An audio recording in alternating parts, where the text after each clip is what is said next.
Bem-vindos ao nosso primeiro episódio, finalmente começando aí nossa temporada de forma oficial.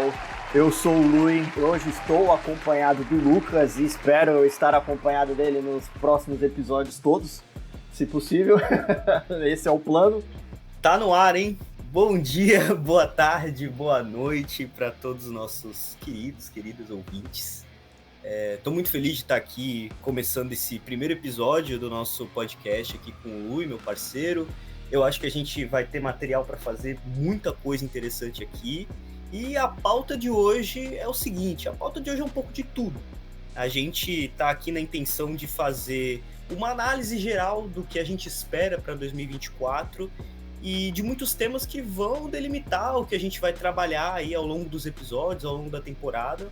A gente espera conseguir trazer um conteúdo muito bom aqui para vocês, sem politiquês chato, mas com análise interessante. Então, vamos fazer isso aqui dar certo. Então, como o Lucas já adiantou, nosso primeiro episódio, nada mais justo do que a gente começar com o que a gente pode esperar desse ano de 2024, né? Tem muita coisa para acontecer ainda esse ano, muita coisa que se arrastou dos anos anteriores, que podem acabar, podem se resolver esse ano. Então, vamos começar primeiro pelo tópico assim, que a gente acaba tendo mais contato, né? A gente acaba seguindo aí a tendência do Big Brother, a gente consegue ter mais afinidade, que são aí os casos de guerra que tem rolado, né, no mundo. E nada mais justo a gente começar já pelo que está sendo mais falado aí, que tem sido mais acompanhado recentemente, que é a guerra Israel e Hamas.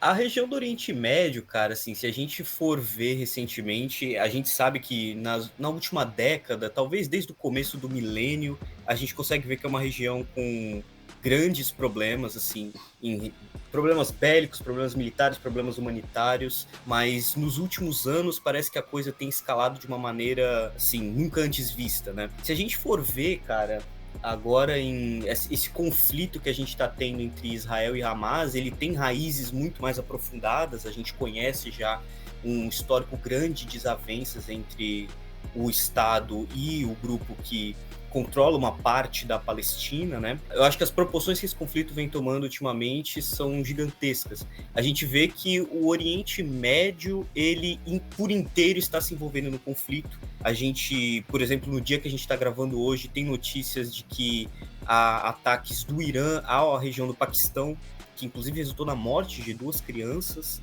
A gente tem a questão do Iêmen, que tem se intensificado os ataques contra embarcações na região do Canal de Suez, também motivadas pelo conflito entre Israel e Hamas. Então, assim, o conflito que iniciou agora, nesse ano de 2023, novamente, como uma questão entre Israel e um grupo terrorista, mas, na verdade, um Estado genocida contra um grupo terrorista, se intensificou para um conflito generalizado em todo o Oriente Médio que parece que vai escalonar cada vez mais. E assim, como vocês vão perceber ao longo dos episódios, eu e o Lucas temos uma posição muito parecida em muitas situações. E uma delas é justamente o fato de considerar Israel um Estado genocida, que vem aí a intenção deles na guerra, pelo menos de acordo com o que aqui é a nossa opinião, tá? De acordo com o que a gente lê, com o que a gente acompanha. A intenção de Israel é basicamente limpar mesmo a região da Palestina para tudo ali virar Israel. Então, assim, é uma situação muito complicada, é um conflito com proporções absurdas, não só em questão militar, mas em questão humanitária, principalmente, né? Se a gente considerar que as vítimas do conflito agora atual têm sido grande parte de crianças, muitas crianças, e assim, não é normal a gente considerar que durante a guerra um país resolva explodir um hospital enquanto está sendo utilizado, atacar campo de refugiado enquanto está sendo utilizado. Então, assim, é um negócio... O buraco é muito mais embaixo quando o assunto é Israel. Não, e do ponto de vista humanitário, cara, se você for ver, assim, foi até bom você ter mencionado a questão dos hospitais. Há poucos dias saiu uma notícia de que na região da faixa de Gaza tem um total de 15 hospitais operando atualmente, né? Para uma população que precisa de muito mais do que 15 hospitais. E a gente vê as justificativas mais absurdas partindo de Israel para os ataques a regiões que não tem nada a ver com o conflito, assim. Você consegue perceber uma tentativa do governo Netanyahu em limpar a sua barra para a mídia internacional, para a comunidade internacional, a famosa comunidade internacional. Mas o que a gente vê na realidade são ataques incabíveis a região de Rafah, a cidade de Rafah ali na fronteira com o Egito. Se você pega imagens de como a região está atualmente, é assustador, assim. Você percebe que não é só o terrorista que está sendo atacado, mas sim a população, em grande escala a população, porque há a desculpa de que o terrorista pode estar em qualquer lugar, então dessa forma todo lugar vira um potencial alvo, mas isso parece que ocorre sem uma chancela correta da comunidade internacional, na medida em que Israel está podendo fazer o que quer dentro do território palestino. E é simplesmente lamentável a situação que a gente está iniciando esse 2024. E assim, entra também agora uma crítica, né, também à comunidade internacional, né, que assim, eles não dão a chancela ao ataque, mas o esforço para resolver também é insuficiente, assim. Não que Israel esteja colaborando muito e não que o Hamas esteja colaborando muito para terminar isso, né? É bom deixar claro que o Hamas não está certo no que está fazendo, né? Querendo ou não, é uma organização envolvida com terrorismo, né? Com coisas do tipo. Então, sim, faz reféns, né? Não joga muito limpo também, se a gente for parar para analisar mesmo, sem contar com toda a situação de confiscar, né, a ajuda humanitária que tem chegado. Eles regulam muito o acesso da população que está ali também à ajuda humanitária que tem chegado por parte de outros países. Eu acho que esse modus operandi que a gente tem no Hamas, ele acaba com qualquer legalidade, qualquer pretensão de uma normalização da situação ali na região da faixa de Gaza. Eu acho que a luta por uma Palestina livre, ela é completamente compreensível, mas não podem ser adotados os métodos que estão sendo adotados.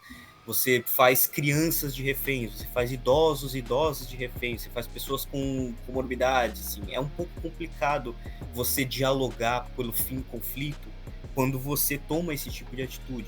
Então, é só para que fique bem claro para todo mundo que está começando a acompanhar a gente aqui, que não dá para passar pano para o Hamas. Assim como não dá para passar pano para o que está acontecendo dentro do governo Netanyahu em Israel, nesse alto escalão.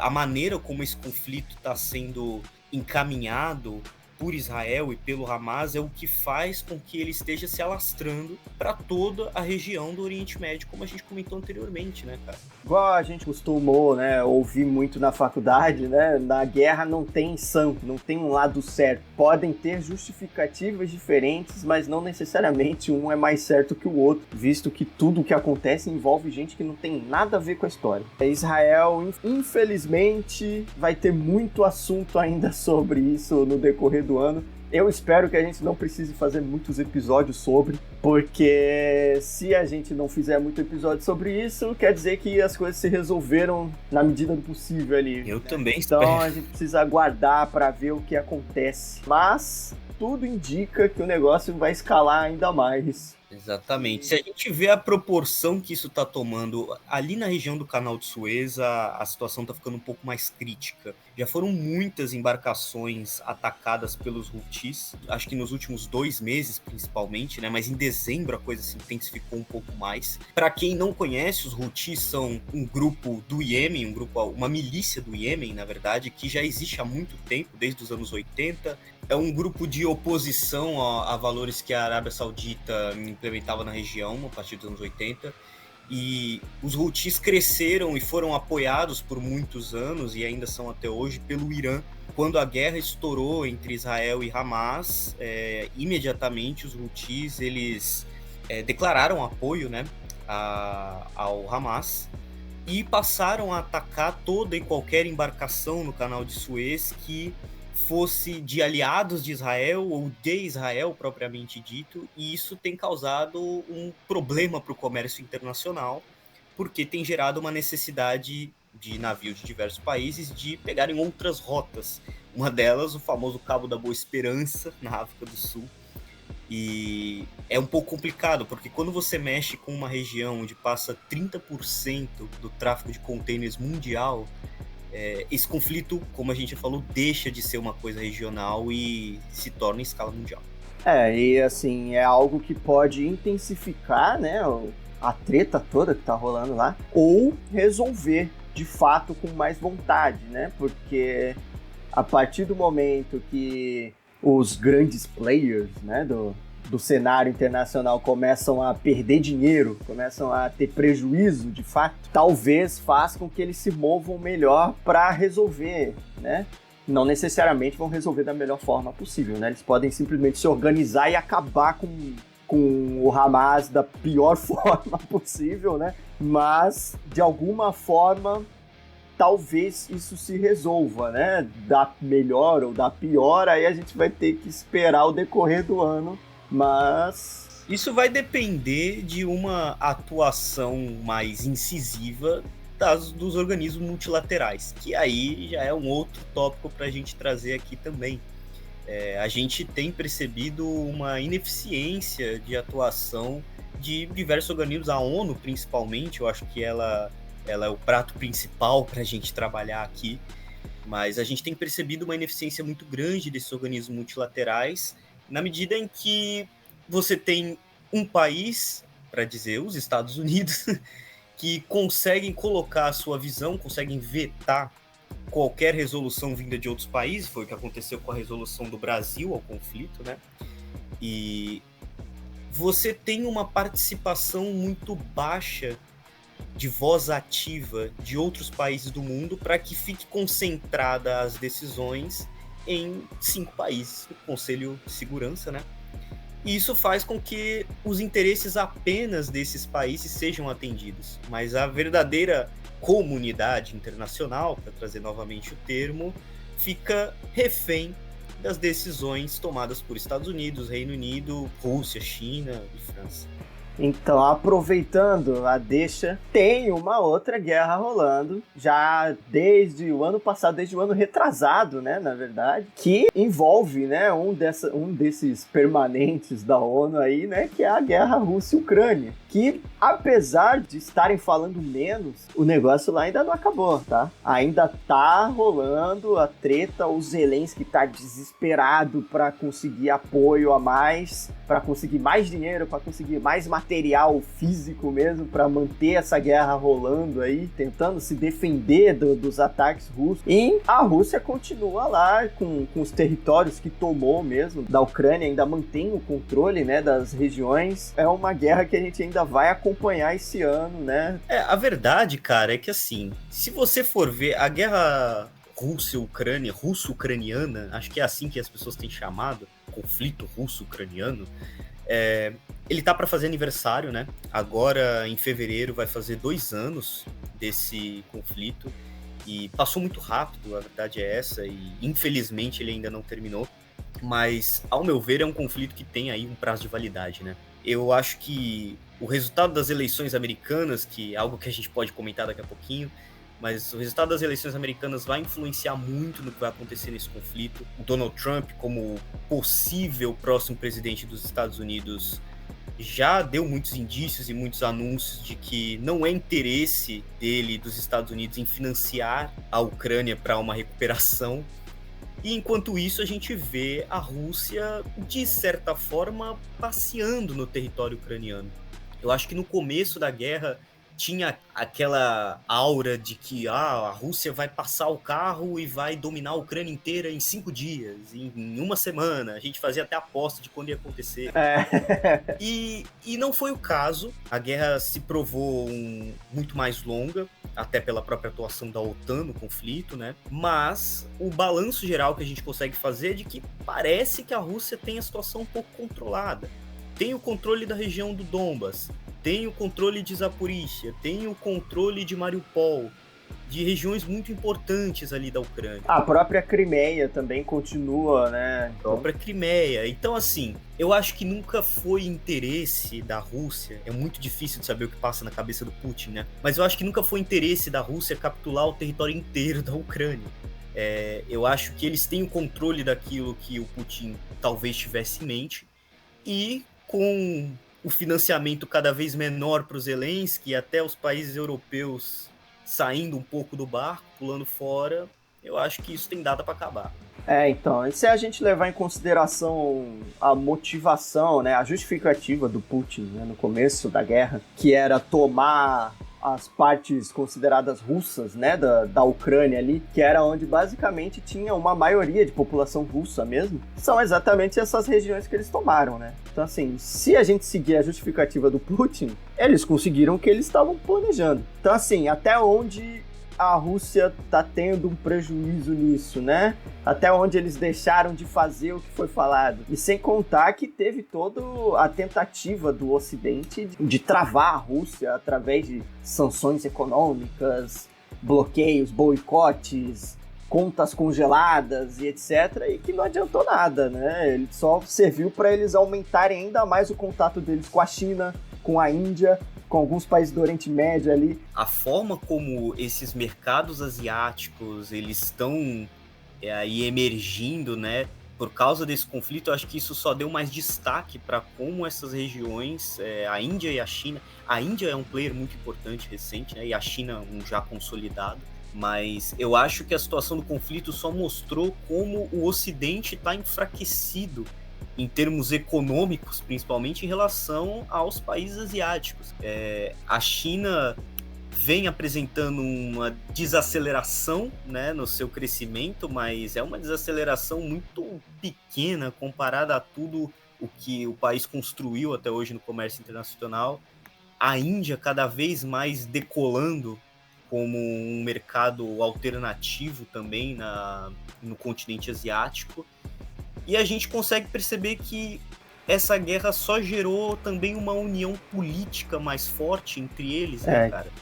A gente consegue ver uma unidade maior formada entre Rússia, China, a Índia também, como a gente já comentou. Então aí já temos, notem aí, nós temos 3 BRICS já aí, 3 países dos BRICS com uma união muito forte na Ásia. Que inclusive, é um assunto que a gente provavelmente vai tratar bastante também no decorrer do ano. Agora, assim, deixando um pouco de lado a parte das tretas, né, de guerras e tudo mais, tem muita coisa rolando pelo mundo esse ano também com relação a eleições. 2024 é um ano eleitoral. É um ano bastante eleitoral, assim, considerando pra gente aqui no Brasil também, né? Porque a gente tem eleições aí municipais, né?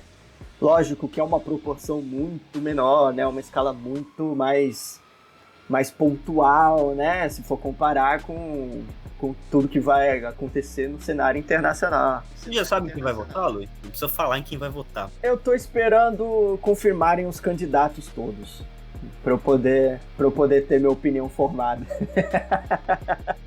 Eu tenho olhado com muita desconfiança para algumas movimentações que estão acontecendo aqui em São Paulo. Para outros episódios. De repente a gente faça algum conteúdo de eleição municipal mais pra frente, vamos ver.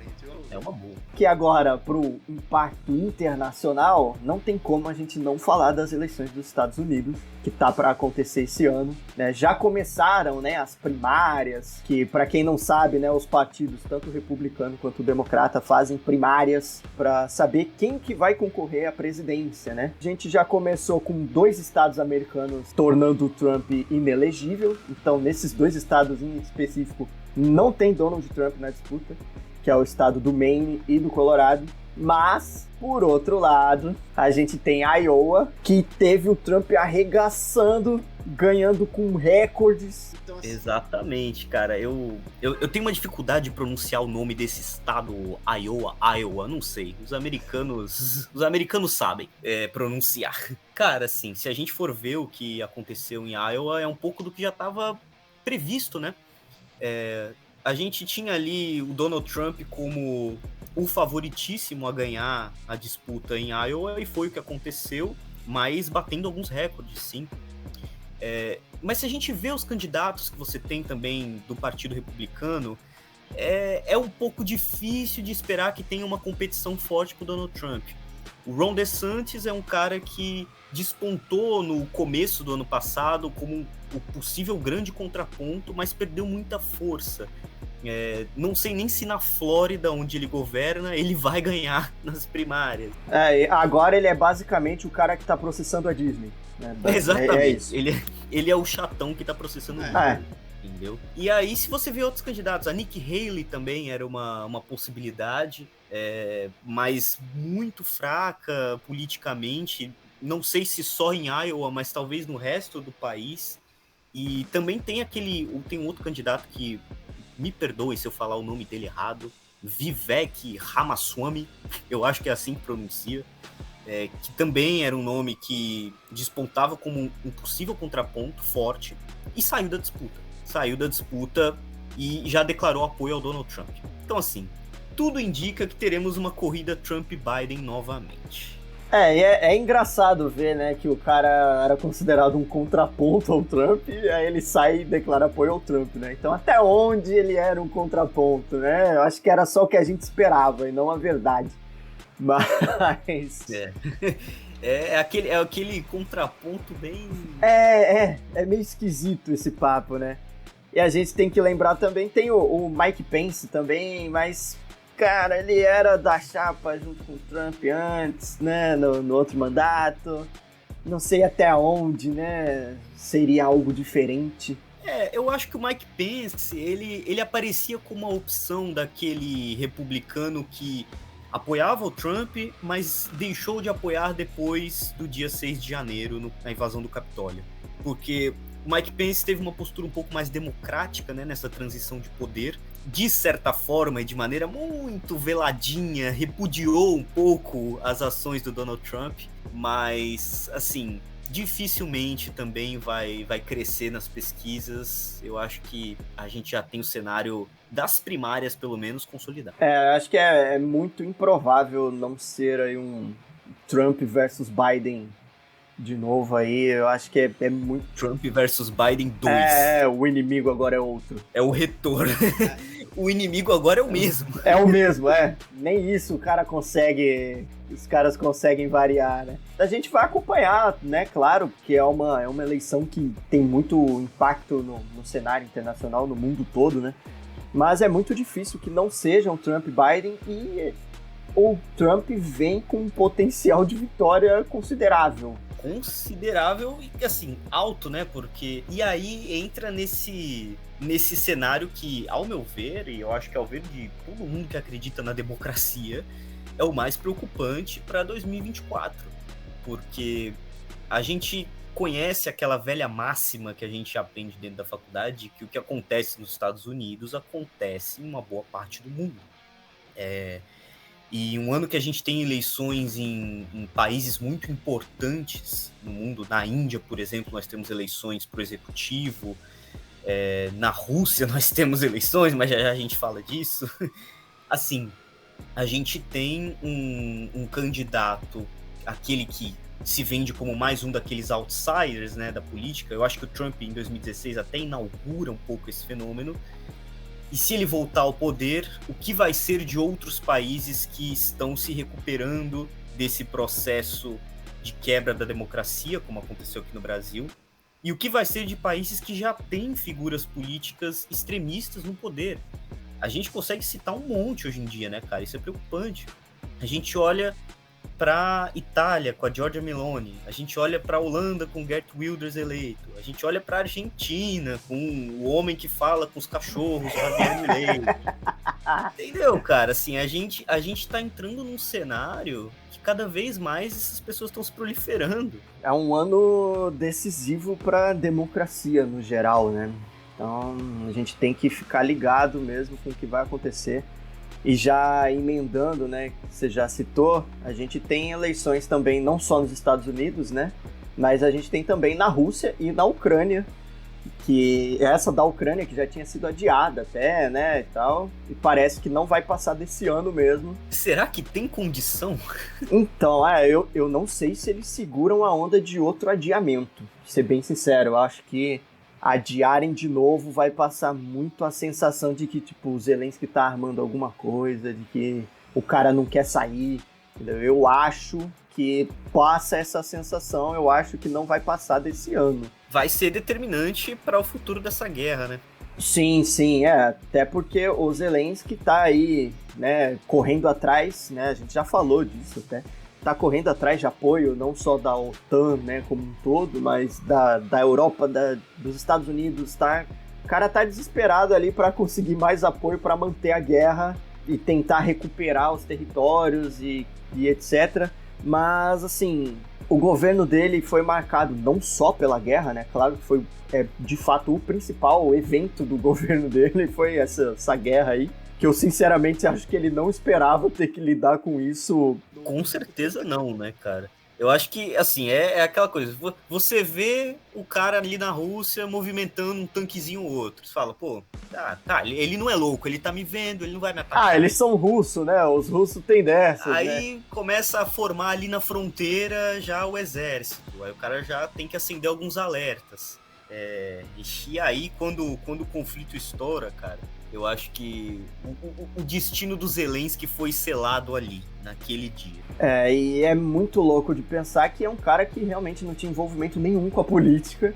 Aí, de repente, ele ganha uma eleição, vira o presidente e tem que lidar com a guerra. O outro cara... Mais um desses comediantes, né? Então, é muito doido o que rolou lá. E assim, o governo dele também foi marcado com um monte de escândalo de corrupção, principalmente no período da guerra, né? Com desvio de dinheiro, desvio de material e por parte de militares, processos rolando. Então, assim, eu acho que vai ser uma eleição difícil pro Zelensky, mas depende muito de quem vai vir fazendo a oposição também, garantir essa galera que tá descontente, né? E temos eleição na Rússia também, né? Para trazer o outro lado aqui, nós temos uma eleição que a minha pergunta é com quantos 90% de votos o Putin vai ganhar a eleição? Olha, eu acho que para não ficar tão na cara, eu acho que vai ser uns 89,5. Esse ano vai ser um pouco mais disputado. Vai ser um pouco mais discreto. Cara, a eleição russa, ela, assim, é muito difícil fazer um panorama, né? Primeiro porque a democracia da Rússia é um grande mistério, porque não é exatamente uma democracia, né? Isso a gente consegue perceber. Esse pleito do Putin, ele é mais uma mera formalidade, a gente já sabe que novamente ele vai entrar no poder, vai continuar no poder, vai se manter. A Rússia, é difícil a gente fazer um cenário interno do que acontece. Você tem opositores presos, a gente tem o caso do Alexei Navalny. Você tem pessoas silenciadas dentro do país. Então, ao mesmo tempo que existe uma parcela da população que presta um grande apoio ao Putin.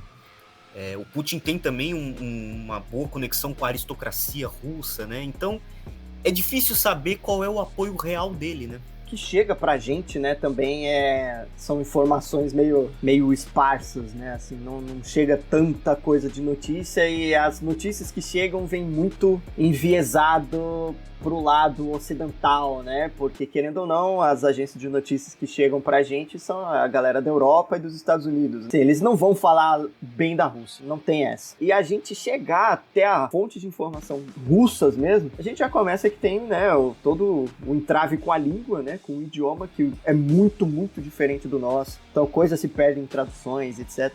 Eu tava pensando em fazer um cursinho de russo. Cara, eu vou falar que eu já tive esse interesse também, quem sabe. Mas é difícil de saber mesmo o que rola lá justamente por isso, né? A mídia é bastante controlada pelo Estado. Não, a verdade é que, eu não vou revelar a minha idade pros nossos espectadores, mas todo o meu tempo de vida, o Putin esteve no poder com um breve período de exceção da época do Medvedev, né? Mas assim, muito breve. E ele tava em volta ali, do mesmo jeito. A real é que a eleição na Rússia vai ser mais uma formalidade mesmo, pra botar o Putin de novo lá. Assim como a eleição da nossa querida vizinha, Venezuela, também acontece esse ano. Essa a gente tem que acompanhar legal, porque tem todo o questionamento, né, de que forma acontece essa eleição, né, da transparência de fato. Vale lembrar que a Venezuela teve um acordo recente aí com os Estados Unidos, né, para tirar algumas sanções relacionadas ao petróleo, à venda e compra de petróleo.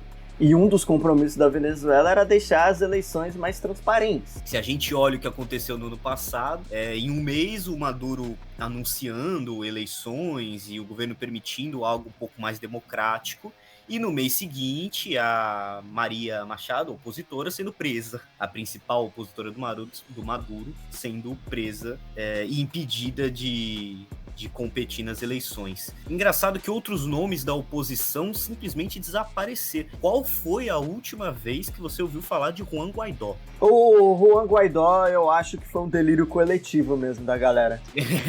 Eu acho, realmente... Que o cara simplesmente apareceu, falou que ele era o presidente, né?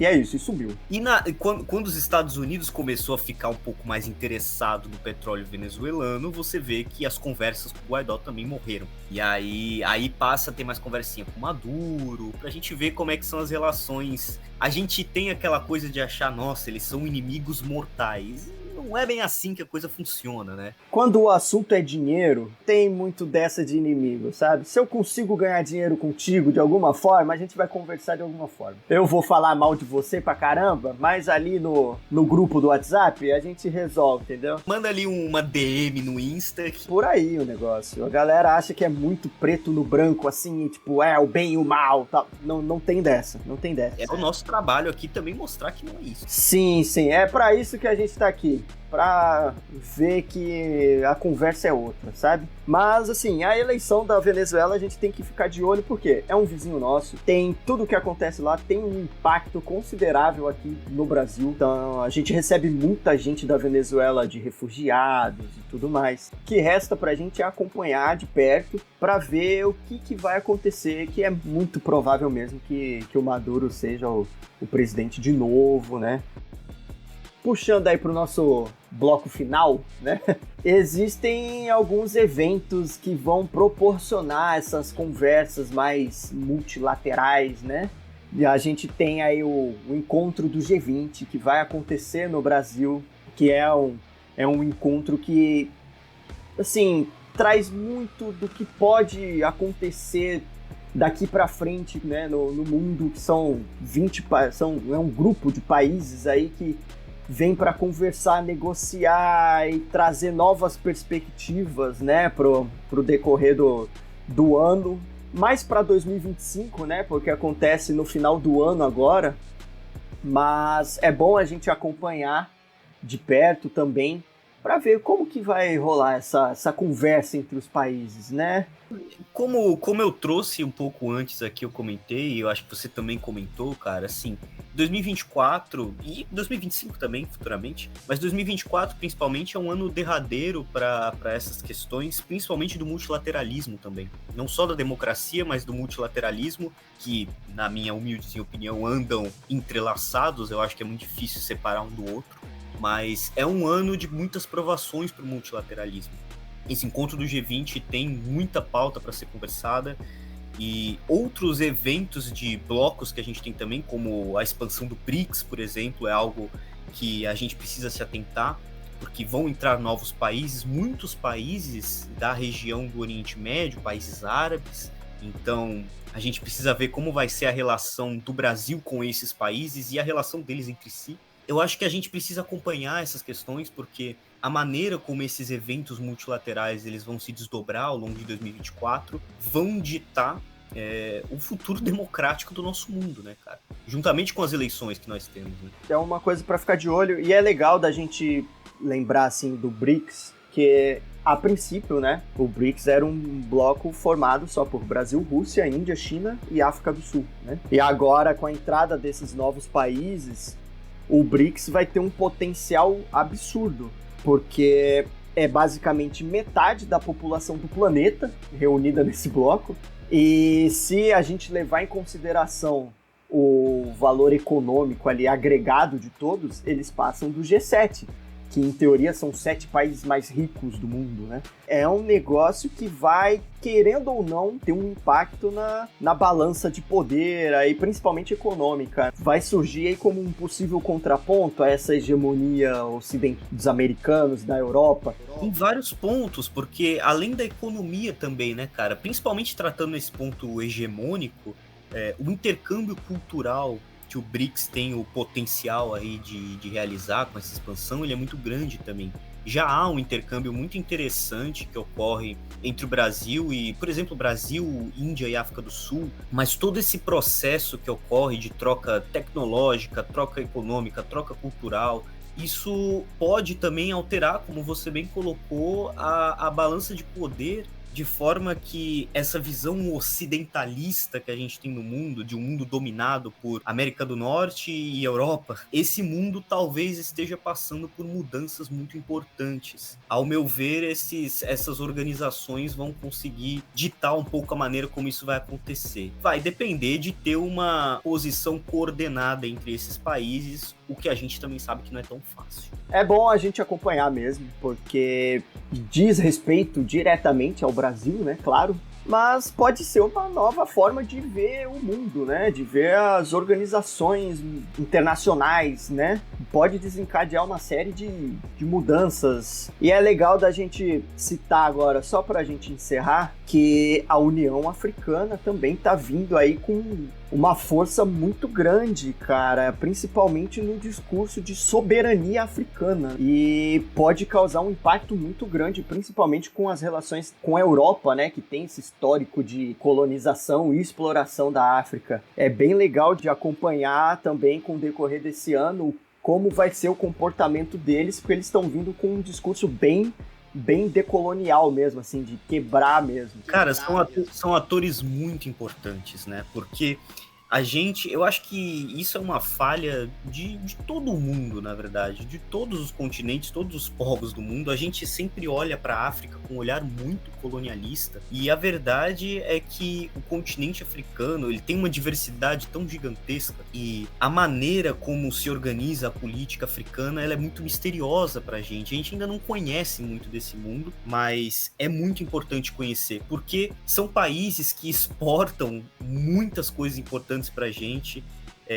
São países que têm uma população muito grande. Então, assim, a África é um continente, eu não vou nem entrar no mérito dos países individualmente, mas imaginando um continente unido da África é algo que pode representar uma força nova para o mundo, talvez uma força muito necessária para ser um contraponto a essa política hegemônica que a gente tem, ocidentalista. E eu espero muito que a gente consiga identificar parcerias mais fortes ocorrendo entre a América Latina e África, América Latina e Ásia, porque a gente precisa começar a enxergar o mundo como mundo, né? Não como 2 continentes mais só ali no norte e o resto sendo o periférico que corre atrás. Acho que a gente precisa começar a enxergar o planeta como uma união de fato entre todos esses povos, que tem muita coisa benéfica a proporcionar. Essa nova movimentação aí da União Africana, né, todo esse movimento do panafricanismo, né, que eles chamam, é um negócio muito legal de acompanhar mesmo. Em 2024 tem muita coisa pra rolar, muita coisa pra acontecer. E não só o que a gente citou aqui, tem muita coisa que a gente não faz ideia, né? O ano acabou de começar. Você esqueceu do evento mais importante do ano. Que é o nascimento do Politicracia. Eu tô muito feliz da gente poder ter esse espaço aqui para poder comentar as coisas. Eu acho que a gente muitas vezes tem muito o que falar, mas não tem onde falar, sabe? Então eu acho que a gente vai ter um espaço legal aqui para dividir com nossa audiência, pessoal também, nossas visões, nossas teorias, nossas ideias, e tentar ajudar na construção de conhecimento aí para o pessoal, para que as pessoas consigam ficar atualizadas no que está acontecendo no mundo, sem ter que ficar dependendo de canalzinho tradicional de televisão. É bom a gente aparecer aí como uma alternativa, né? Com um pouco menos de filtro, talvez. Com tempo bem menos filtro, né? Bem, é isso então, pessoal. Muito obrigado a todo mundo que tá ouvindo. Acompanhe a gente nas redes sociais ali no Instagram, @politicracia_.